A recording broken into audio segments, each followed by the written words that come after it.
दर्शकों, ये हैं वो खातून जिन्होंने कहा है कि हम तो ज्यादा बच्चे पैदा करेंगे। पहले आप सुनिए ये क्या कह रही हैं। तो अगर 26 बच्चों की बात कर रहे हैं तो हम तो किसी से जाके नहीं बोल रहे कि हमारे 26 बच्चे हैं तो हमारे घर में बहुत गरीबी है, या हमको राशन की हेल्प करो, या हमको एजुकेशन की हेल्प करो, या हमको कुछ पैसे से रिलेटेड हेल्प करो। हम तो किसी के दरवाजे पे नहीं जा रहे ना ये चीज़ बोलने के लिए। हम 26 बच्चे पैदा करें या 39 बच्चे पैदा करें, हम तो खुद पाल रहे हैं ना। हम रात दिन माँ बाप दोनों मिलकर मेहनत कर रहे हैं और हम हमारे बच्चों को पाल रहे हैं, तो इसमें कुछ प्रॉब्लम वाली बात नहीं है। तो कि लोग बोल रहे हैं कि मुसलमान मेयर नहीं बन सकता, मुसलमान महाराष्ट्र में कोई खान पठान मेयर नहीं बन सकता, तो मैं ये बोलना चाहूंगी कि मुसलमान का बच्चा भी, हिजाब वाली औरत भी मेयर बन के दिखाएगी इंशाल्लाह। अब दर्शकों, आपको लग रहा होगा कि मैं मजाक कर रहा हूं, ऐसा नहीं है। इशारा कैसे हो रहा है देख रहे हैं आप। सबसे पहले लंदन में सादिक खान मेयर बने। अब दावा यह किया जा रहा है कि वहां पर मुस्लिम आबादी बढ़ी, दिखाइए जरा। वहां पर मुस्लिम आबादी बढ़ती है, धीरे धीरे इतनी बढ़ जाती है कि वहां पर मेयर बनाया जाता है सादिक खान को। अब ऐसा ही न्यूयॉर्क में हुआ दर्शकों। मैं आपको दोनों तस्वीर क्यों दिखा रहा हूं इसे समझिए, क्योंकि पहले आबादी कम थी, धीरे धीरे आबादी बढ़ती गई।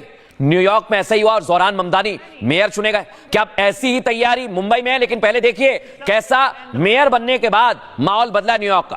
अब दर्शकों, दावा कई जगह यह किया जा रहा है कि 2 टारगेट थे, जिसमें बड़ी सिटी थी न्यूयॉर्क, लंदन, और उसके बाद आ गई तीसरी मुंबई।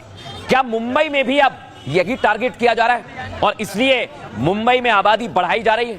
मुंबई में कई सियासी पार्टियां मुसलमानों की रहनुमा बन रही है और उन्हें बरगला रही है। पहले आप देखिए लंदन में, और ये मैं मजाक नहीं कर रहा, ये कई रिपोर्ट्स दावा कर रही है, इसके बारे में आगे आपको बताऊंगा। लेकिन पहले देखिए लंदन के मेयर बने सादिक खान, क्योंकि वहां पर मुस्लिमों की आबादी बढ़ी। फिर न्यूयॉर्क में भी ऐसा ही कहा जा रहा है कि ज़ोरान ममदानी बने, और अब क्या टारगेट पर मुंबई है, क्योंकि इसकी चिंता जाहिर की जा रही है कि मुंबई में भी कुछ ऐसा ही हो रहा है। लेकिन दुनिया भर में मुसलमानों की आबादी कैसे बढ़ रही है, एक बड़ा सवाल है। आइए जरा मैं आपको बताता हूं कैसे और किस देश में कितनी आबादी अब तक बढ़ी है। सबसे पहले भारत, अभी 15% है, लेकिन 2050 तक 18 से 20% हो जाएगी दर्शकों। इधर फ्रांस में अभी 8.8% है और 2050 में कितनी हो जाएगी दर्शकों? 17.40%। जरा जर्मनी का हाल भी देख लीजिए आप। यहां अभी 6.1% मुस्लिम हैं, जिनके 2050 तक बढ़कर 19.7% होने का अनुमान है। यही स्वीडन का हाल है दर्शकों। अभी 8.1% मुस्लिम आबादी है, 2050 तक होगी 30.6%। सोचिए जरा।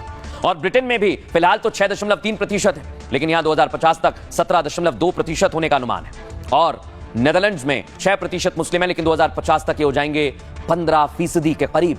और आखिर में बात करें मेलोनी के, इटली के, यहां मुस्लिम आबादी 4.8% के करीब है, जिसके 2050 में 14% होने का अनुमान है। और दुनिया भर में यही हो रहा है दर्शकों। इसलिए ये अलार्मिंग सिचुएशन है कि वाकई कोई बहुत बड़ी साजिश की जा रही है।